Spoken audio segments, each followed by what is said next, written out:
What's up, guys? This is the Queen. What's up, Queen? How you doing, Dancehall Queen? Queen. Patra. So tell us about your upcoming new single, "Gimmi Way." Oh well, Gimmi Way is definitely something that's very hardcore. Of course, it's definitely me. It's a statement. That's it is hard, not only hardcore, but it's very driven with the real dancehall style. Nice. But it's prone towards lyrical content and trying to just adjust back music, where it really belongs. Some sexy stuff. Right. Nice. That's what's up. And that's good, man, because we're heading in the era. I feel like we're getting into era back where things are becoming more lyrical too. And Thank what surprises are in store for your upcoming album? Yes, I have an album coming out as well, but as I said, that's more prone towards the summertime. Okay. I haven't had a name for it yet, but it's crossover as well. I have the hip hop community lockdown. Of course, my Nice. reggae, of course, man. You guys, the hip hop community has been there for me from day one. I also have the reggae, and I have the dancehall, and I have a pop as well on it, which is, I was surprised that I could do something like that. I did that in California. Right. And your song That's with Yo-Yo was pretty big too, so that's kind of dope. Yeah. Yeah, man. So it's gonna be about Patra. It's really the continuation. It's like I'm just continuing where I left off because now I feel that I'm more happier and excited. Right. And I actually did not miss anything at all because I wanted to make sure I was so young then. I wanted to just to be feeling much more, safer and feeling more appreciated. I know my fans never want to appreciate me and everything like that, but I didn't want to overwork myself without feeling the gratitude. Yeah. Sometimes you got to take your time and let things happen naturally, man. You don't want to rush. Oh my God, thank you. Look at me, I age in reverse now. You look great. That's what I'm saying. You looking good, man. Yeah, look at that. Yeah, man, it's been beautiful. It's been beautiful, and I have great family, good friends, and I like to, I'm in love with nature now. I kind of stay closer to nature because I can hear what's going on and just keep my mind relaxed, because to be sensual, you don't want too much excitement. You want to just make it natural and flow. Right. There you go. What reinvigorated you? What reinvigorated you? What reignited the spark that make you say, like, I'm back, I have to come back?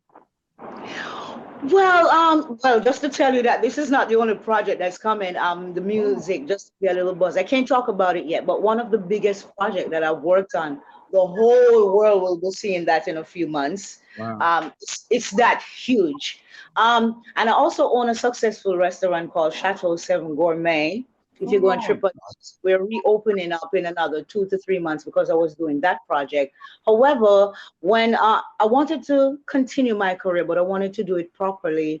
Right. So when DJ Cassidy reached out for BET, Yes. Okay. I was like, oh yeah, I guess I say, you know what? I think the Lord is telling me now is the time for me to go back and dabble a little bit, because I'm content with myself. You know what I mean? Because when you're born with a gift and you're sure of what you're doing, you can come back anytime. You just want to make sure it's right. So when Cassidy reached out, I was like, it was a no-brainer.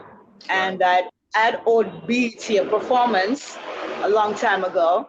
So Pastor Mike had given me a new look at it. So when they called me and I went to the rehearsal and I started winding up and stuff, I was like, oh my God, this is the perfect opportunity.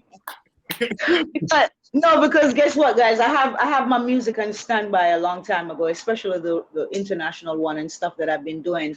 And then after I did it, just as it aired, my phone and everything just went nuts. And I was like, now is the time for me to do it. Because if I'm not going to do it classy or, Right. the foundation of the music is so strong and the art of it that I respect it so much. The feelings and the emotion, that's how I do music. So now that I found it back 100%, it's a no-brainer to just come back and give the people what they need. Yeah. Right. I want to ask you really quick also, because you said that I'm content. Like, what does that look like to be content? Like, what makes a person content? Because sometimes it feels like, for people, I talk to people a lot about happiness, and it seems like for some people, happiness is not attainable. Like, they're constantly chasing whatever the next thing they aspire to have, whether that be a new relationship, a new car, whatever it is. So what is it like to be content? What does it mean to be content? Man, it's a beautiful thing. It's a beautiful thing. You have to take time out for yourself and hear your surrounding. And sometimes it's not good to have too much people around at all. It's good for you to ensconce yourself and just feel what's going on. But you see, something that you have to need. And for me, I grew up in the church back in the day and stuff like that. But just to find that I could speak to God one on one without have to, deal with certain things, and for to see the miracle that He has done for me and everything, and to have good family. But just to content with yourself, to know that, yo, I'm not the type of girl who run down material things. There's nothing vanity that can impress me. You know what I mean? The only thing that can impress me is the beauty of people's mind and their soul and the thing. Plus, I'm from Jamaica, man. I hang out with a lot of Rastafarian and all that stuff. I have rivers, I have ocean, I have ocean.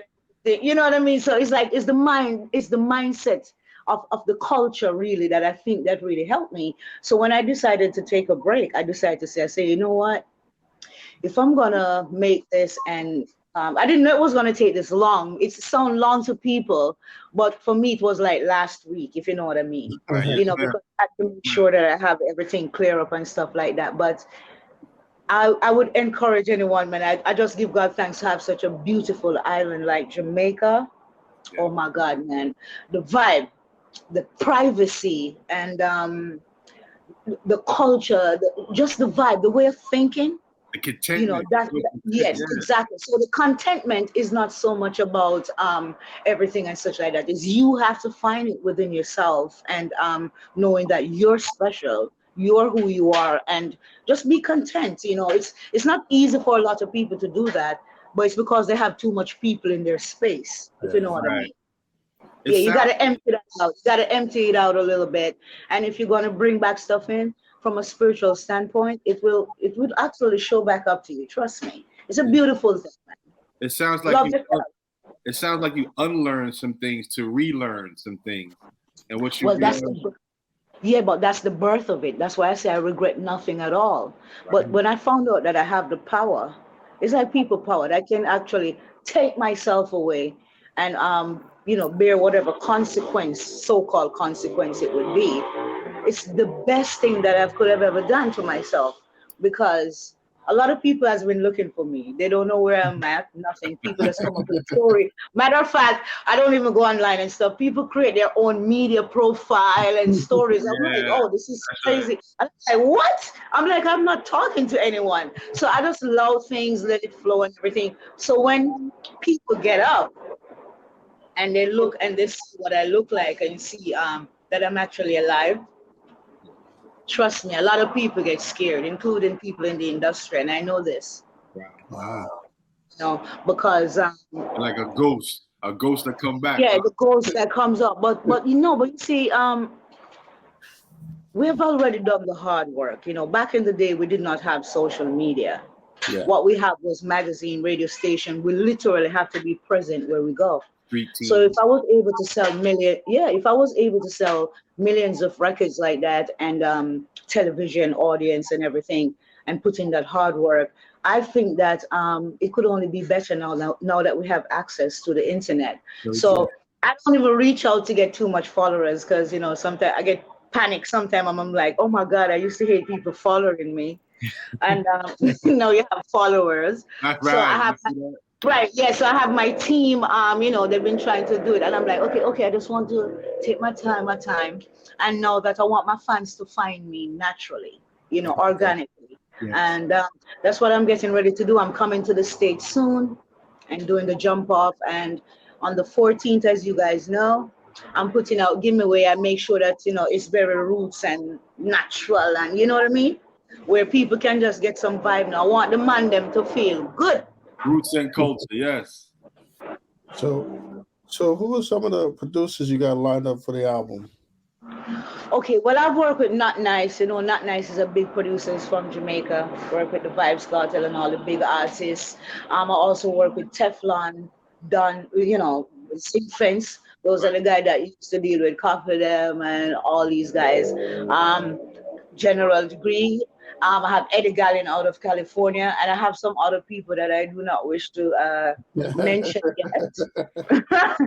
Because what happened is that I want to keep my option open now that I'm going to the States and stuff. I have a lot of requests, especially from the hip hop community. I want to leave room for that. My album is finished, but it's open to add, the flavor. They miss you, man. Hip hop culture miss that voice. Oh, thank you guys. Watch the sun, watch out. Anything now, shock out, get wash out. You know that? Watch out. Listen. Yeah.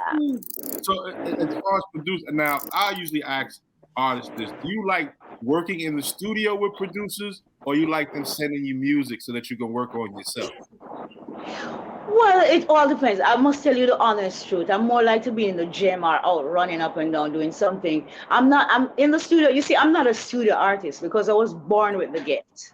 Right. So say, for instance, a producer have an idea. Yes, I can check him at the studio to grab it, or we have the idea and we work on it. Because most of the things I do now, they're live, is that I can sit back and deal with it. I can be jogging, lifting some weights. I can be in the country, swimming in the river, doing some stuff, and coming up with the idea that I need. Right. So for me, as I said, I respect the art so much. I don't just do music for hype, and we don't do hype stuff. We do music because we love it, and we want it to stay for a long time. It's a foundational thing. So for me, I'm very, what do you call it now? My friends and everybody think that I'm crazy, which is a sexy thing for me. No, because the way I write and the way I think, I'm very expression. I have to be by myself most time because it depends on the song that I'm doing, the mood that I have to get into. So I'm an artist that like to use nature to do what I do. Then I go in the studio and get it done. What I normally do as well is I memorize everything. So when I have the harmonies, because you guys know that I'm a singer, a DJ, and I do everything for myself. So I do the harmonies and everything. So I can just hear all those melodies in my head when I'm doing those music. And that's how I'm able to create the type of sound that I have. And Gimmi Way is also a good thing because we have like 2 melodies as a hook in it. Right. So you said you're a selector? You're a DJ too? Yeah. No. That's what we call our thing. Like, madam, I want to me no take back me cha-cha. Shuffle the get me at the meaning of the pack. That's DJ. DJ, you guys write it. Respect. Respect, man. Mm-hmm. In terms of, like, again, in the same theme of like your recording process, that you had success where you had crossover records. I like the Call was like one of the biggest records at that time. Like, when you recorded that, were you intentionally looking for a crossover hit, or is this something you did and it took off? No, well, that was up to my A&R at the time, because what they know that I have the Jamaican thing down pat. And because Shabba Ranks was so huge at the time as well in the States, they decided to know that, okay, we're also going to get you some people to collaborate. So it was natural for me. But I always wanted to be with the people who are like original. So that's when they showed me Yo-Yo. I checked out Yo-Yo profile. I checked out a couple more rappers' profile as well. But there's something about Yo-Yo's voice that connect me. It sounds like Sade, Velvet. You know what I mean? It's like that sultry voice, and I say, yo, that voice can work with the Jamaican thing. And we went out there with my A&R, Vivian Scott at the time, and of course, Angela Ellaby from Double Exposure. And I met with Yo-Yo, and I was like, okay, what are we gonna do? And then we start thinking, and I say, you know what? You big up the American man, them. And I big up my Jamaican and all the Caribbean man them. and that's how we come up with Romantic Call. So I started giving her a little vibe, like, I'm on a romantic call. I'm talking to my baby down on the yard. And I remember she's like, oh my God, go ahead. That's dope. Don't stop. And then we met up in New York and we went to Hit Factory record studio. That's when she wrote down her really dope vibe. And we just went in there and just knock it out. Nice. Classic. Yeah. Real classic. Yes. Will there be a U.S. international tour? Well, all of that, I'll be in the U.S. very shortly, my darling. I'll be posting and doing all of that stuff. Yep, of course. Come on, remember now, guys. I'm a Jamaican citizen. My Jamaican people set the foundation for me to go. But I always remember the way my career exploded to the whole world was through the American citizen and the America. I mean, enough respect every time. There's no way on this earth I could not be ready to tour there. I'm there for the summer, and I'm there in a few. So I can't wait to see Patra at the Barclays in Brooklyn. Yeah. Yeah, man. But as I'm saying, guys, I'm getting ready to come to the States. I'm so excited about everything. I'm excited about the album, and I'm very thankful that my fans are there to, you know, absorb what I have to give. Yeah, we waiting. Happy to have you back. Yep. Yeah.